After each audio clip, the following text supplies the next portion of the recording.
ලෝකයේ එතෙක් මෙතෙක් නිෂ්පාදනය කරන ලද අති නවීනතම සතුරා මවිත කරන භීතියෙන් සලිත කරන ප්‍රහාරකයා. එසෙත් නැත්නම් ලොව භයානකම අධිසංග්‍රාමික පියාඹන යුද ටැංකියයි මේ. අමරිකානු ගුවන් හමුදාව සතු B2 අධිසංග්‍රාමික ප්‍රහාරක බලගනය ගැනයි අද කතා කරන්නේ.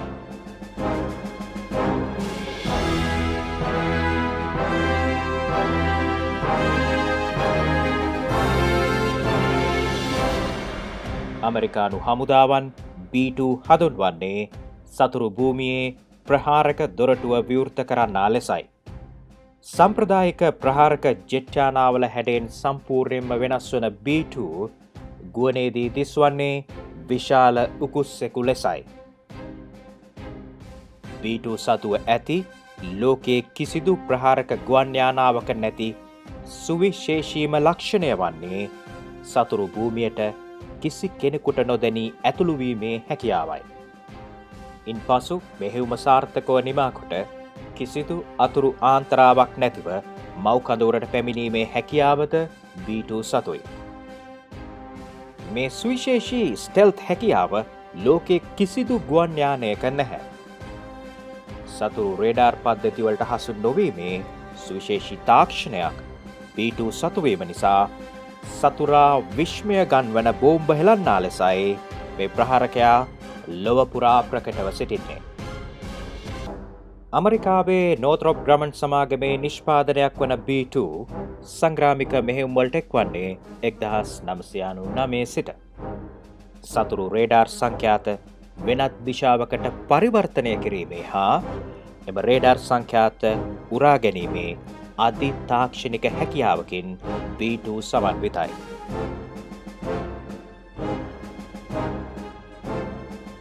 බහුවිධ ඉලක්ක දහසයකට එකවර පහර දිය හැකි B2 බෝම්බ ටොන් 20ක් සිය බදෙහි ඇති රාක්කවල අසුරාගෙන යනවා.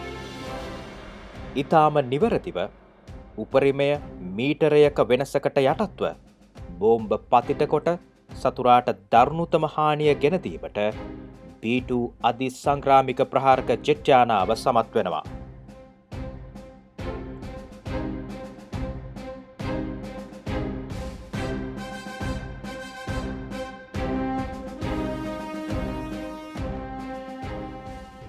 ගල්ෆ් කලාපයේ මෙහෙයුම්වලදී B2 බෝම්බ හෙලන දුර්ලභ අවස්ථාවකුයි මේ ඔබ දකින්නේ.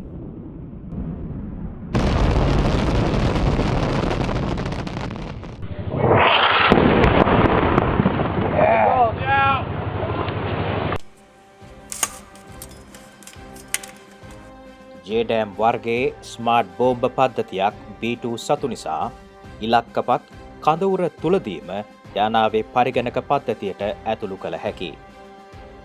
බෝම්බ පතිත කිරීමේදී එම ඉලක්කයන් පාලනය කිරීම සැටලයිට් හරහා සිදුවෙනවා. මෙවැනි AGM ක්‍රූස් මිසයිල 12ක්ද යානාවේ බෝම්බ අසුරුණ බඳෙහි සවි කළ හැකි.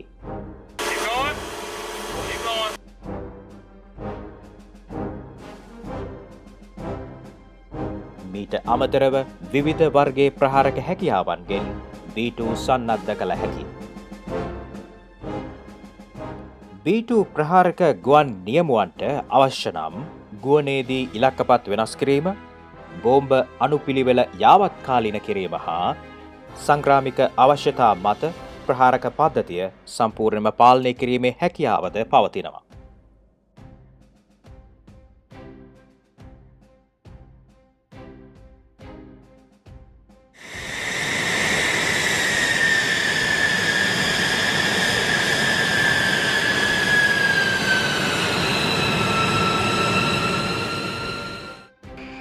සාමාන්‍ය ප්‍රහාරක ජෙට් යානා හා B2 ඇතුළු ස්ටෙල්ත් වර්ගයේ ප්‍රහාරක යානා අතර ඇති අනෙත් ප්‍රධාන වෙනස වන්නේ රැගෙන යන කිසිදු බෝම්බයක් හෝ අවියක් පිටතට දර්ශනය නොවීමයි.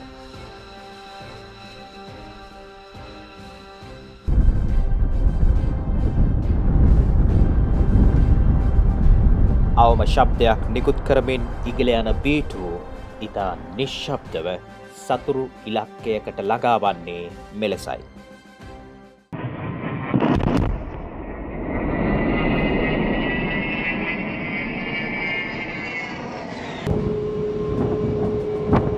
පැය 44ක කාලයක් එක දිගට ගුවනේ රැඳී සිටීමේ හැකියාව මේ අති සංග්‍රාමික ප්‍රහාරකයා සතුයි.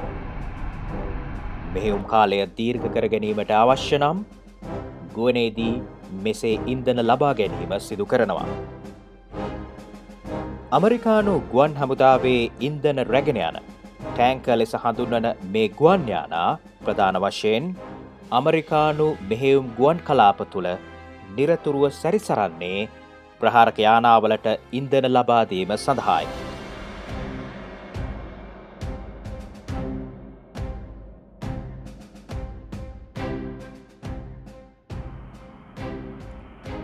මෙහෙයුම් නිමාකර B2 ප්‍රහාරකයින් මෙසේ පැමිණෙන්නේ සිය මව්කඳවර වූ අමරිකාවේ මිසූරි ප්‍රාන්තයේ පිහිටි වයිට්මන් ගුවන් හමුදා කඳවුරට.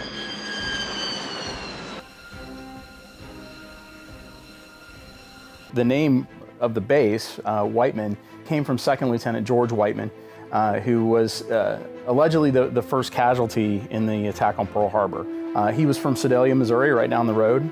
Whiteman Air Force Base, I think, is somewhat of an untold story in Missouri. People don't realize that you have a base that has one of, and I'm not exaggerating, one of the most powerful weapon systems on the planet.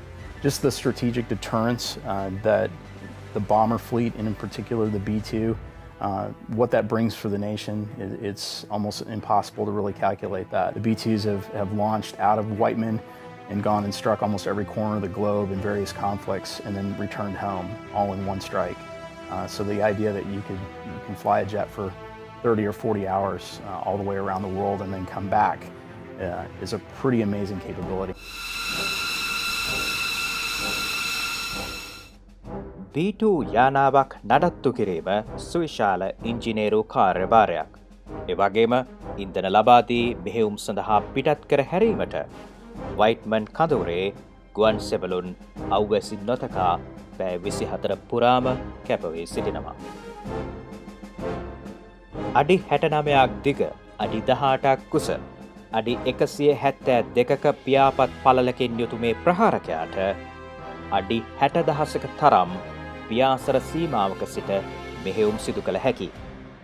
Jet engine 4කින් ක්‍රියාත්මක වන B2 ප්‍රහාරකයා දවන ඉන්ධනවල අධික උෂ්ණත්වය සිසිල් කොට වාතලයට මුදා හැරීමේ විශ්මිත තාක්ෂණයකින්ද මේ යානාව සමන්විතයි. මේ නිසා heat signature වර්ගයේ සතුරු මිසයිලවලට මේ ප්‍රහාරකයා සොයා ගැනීමට හැකිවන්නේ නැහැ. B2 වර්ගයේ අති සංග්‍රාමික ප්‍රහාරක ජෙට් යානා 20ක් අමරිකාව සතුයි. මේ එක් යානාවක මිල අමරිකානු ඩොලර් බිලියන 2.1. ලෝකයේ මිල අධිකම ගුවන් යානාව මෙයයි.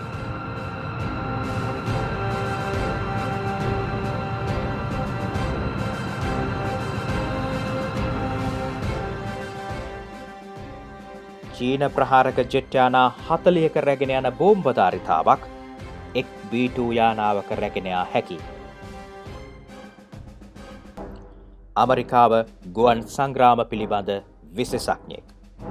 ගල්ෆ් කලාපය ඇතුළු ලෝකයේ ඕනෑම ගුවන් කලාපයක මෙහෙයුම් කිරීමේ ධාරිතාව, අත්දැකීම් හා වෙඩිබලය ලෝකයේ කිසිදු ගුවන් හමුදාවක නැහැ.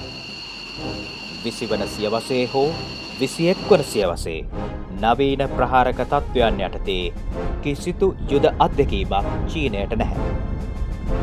මාධ්‍ය මෙහෙයුමකින් පමණක් B2 වැනි මේ ප්‍රහාරකයින් සමග සමවන්නට සිටීම ඔවුන්ගේ යුද ගුවන් හැකියාව ගැන කියන කදිම නිදර්ශකයක්. චීනය විසින් දකුණු චීන මුහුදේ බලහත්කාරයෙන් අල්ලාගෙන සිටින දූපත් 16කට සමාන්තර ප්‍රහාර 16ක් එක පියාසැරියකදී එක B2 ප්‍රහාරකයෙක් යොදවා අවශ්‍ය නම් සිදු කිරීමේ හැකියාව අමරිකාව සතුයි.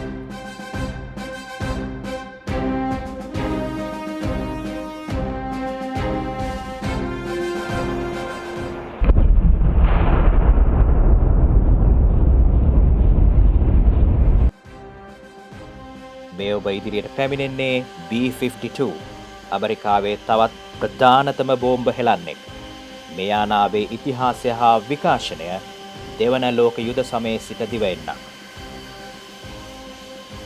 මීළඟට ඔබ හොඳින් දන්නා B1 අධි සංග්‍රාමික ප්‍රහාරක ජෙට් යානා. මේ සතුරා බීතියෙන් සලිත කරන ප්‍රහාරකයා නැත්නම් B2 අධි සංග්‍රාමික පියාඹන යුද ටැංකිය. තවමත් දකුණු චීන මුහුදේ මෙහෙයුම් සඳහා කැඳවා නැහැ. යම් හේකින් B2 චීන ගුවන්තලය සිපගතහොත් ඒ ලබා දෙන පණිවිඩය චීනයට වටහා ගැනීමට හැකිවේද යන්න චීන කොමියුනිස්ට් පක්ෂය දැනට පැටලී සිටින අර්බුද හමුවේ විනිශ්චය කිරීමට නොහැකි කාරණයක්. ආර්ථික පරිහානිය නැමැති වෛරසයද දැන් චීනයට ඇතුළු වී තිබෙනවා. B-52, B-1 හා B-2 ප්‍රහාරකයන් ඉලක්ක සඳහා තමන්ට නිශ්චිත මොහොත එළඹෙනතුරු මෙසේ එක් වී යුද අභ්‍යාසවල නිරත වීම දැන් සිදු වෙනවා.